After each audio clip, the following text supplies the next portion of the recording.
Bueno, hablemos de por qué el precio de los huevos está tan caro, cuál es la explicación detrás de ello, ya que ha sido un tema que se ha venido conversando, se ha venido hablando en los noticieros, los matinales, esta última semana. Pero me gustaría, antes de dar explicación a aquello, que pudiéramos entender algunos conceptos que son bastante importantes y que forman parte de nuestro día a día. El primero de ellos es el tema del IPC, también lo que está relacionado con la canasta básica y también, por qué no, entender de qué manera esto puede afectar el precio de la UEF. Así que partamos con la explicación.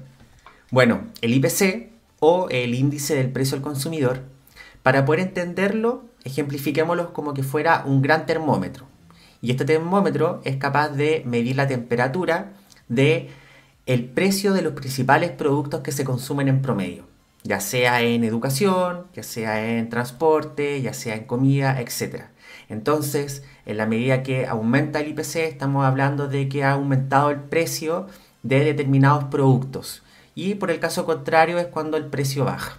Entonces, esa es la mejor manera en la cual podamos entender qué hace referencia, ¿cierto?, este indicador que nos muestra cuánto está variando el precio de los principales productos que se consumen en un determinado periodo. Bueno, ¿y para qué sirve el IPC?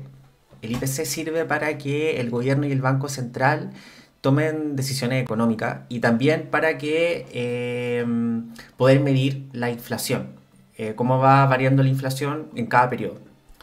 Ahora también es importante tomar en consideración otra cosa.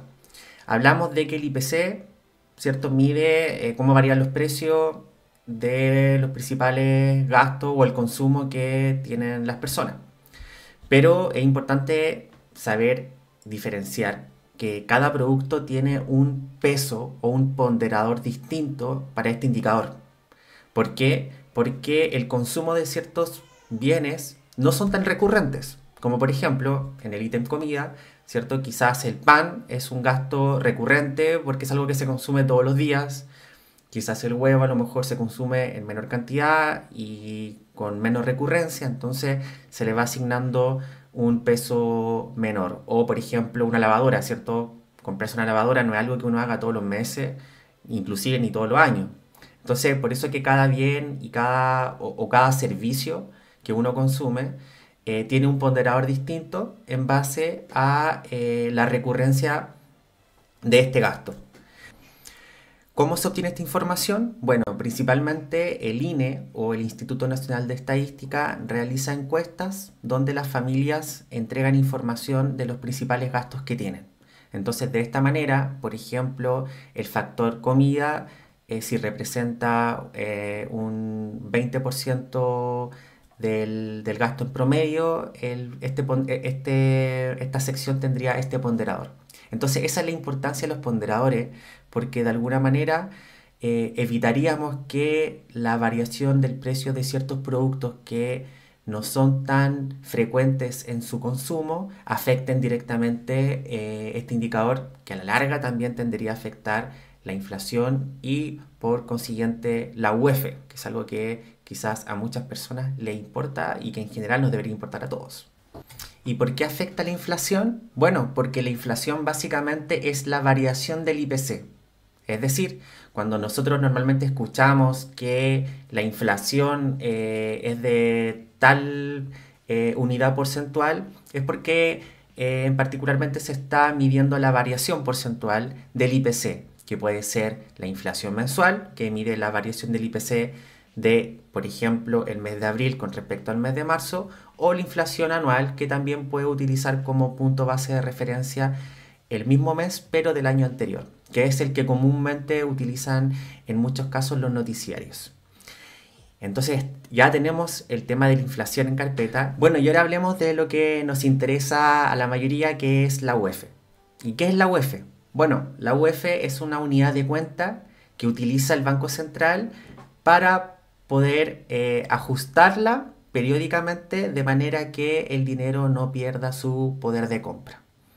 El caso más práctico, como ejemplo, es, por ejemplo, tú arriendas tu departamento en 500.000 pesos, pero luego la inflación comienza a aumentar progresivamente, Es decir, con el paso del tiempo estarías perdiendo plata. Caso contrario es que tú arriendes ese mismo departamento en UF.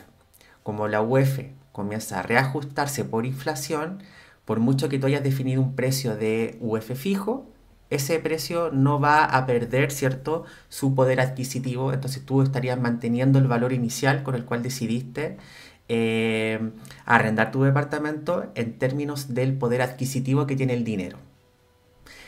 Y esa es la importancia. Entonces, la UF comienza a reajustarse con el indicador de la inflación, el cual a su vez se reajusta, ¿cierto?, con la variación del IPC. Y así es como conectamos todos estos conceptos que escuchamos a diario, ¿cierto?, en noticiarios principalmente, pero que es súper importante mantenerlos y tenerlos en consideración. Finalmente respondamos la pregunta de por qué el precio del huevo ha subido bastante. Y bueno, acá podemos encontrar bastantes explicaciones. Principalmente está relacionado con la temporalidad, dado que en tiempos como en los cuales nos encontramos actualmente, tiempos más fríos, las gallinas tienden a poner menos huevos y esto significa que hay menor oferta. Sin embargo, la demanda se mantiene, dado que el huevo es un producto bastante inelástico. ¿Qué quiere decir esto que es inelástico? Que efectivamente ante variaciones del precio el consumo se mantiene. Y ya que no hay un producto sustituto claro que marque la diferencia en cuanto a niveles de consumo. Esto de alguna manera puede dar explicación a la notable subida del precio de los huevos. También podemos ir haciendo un análisis más exhaustivo dependiendo de cuáles son los insumos para las gallinas, como por ejemplo el maíz, entre otros, y también los precios que están relacionados con el apartado de la logística.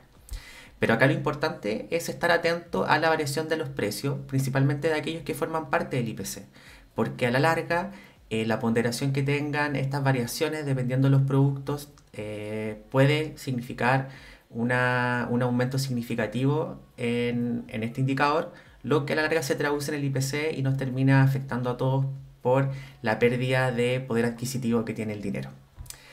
Y bueno, este video ha llegado hasta acá, espero que les haya gustado, cualquier duda, cualquier comentario es bien recibido y nos vemos pronto con un nuevo tema. Chao, chao.